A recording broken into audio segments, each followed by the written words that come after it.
Ja, willkommen. Nur hereinspaziert. So, schaut mal, so sieht es hier bei mir in der Reha aus. Hier tue ich das Viertel waschen.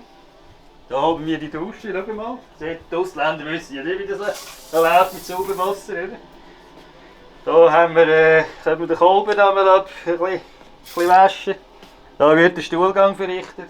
Da tut man natürlich mit dem Handtuch macht man den Scheissdreck durch, wie es da steht, oder? Sonst läuten wir den Schmier an. Da haben wir den Schrank, den ganzen Scheissdreck, beschissene Unterhosen und den ganzen Scheissdreck. Schau mal, einfach alles reingeknallt. Schau mal, hier seht ihr die schöne Aussicht, die ich habe. Da unten steht mein Karren.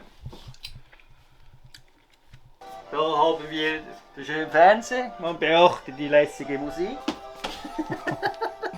Da haben wir das Nest, das Testament. Natürlich, ab Freitag, am 27.05.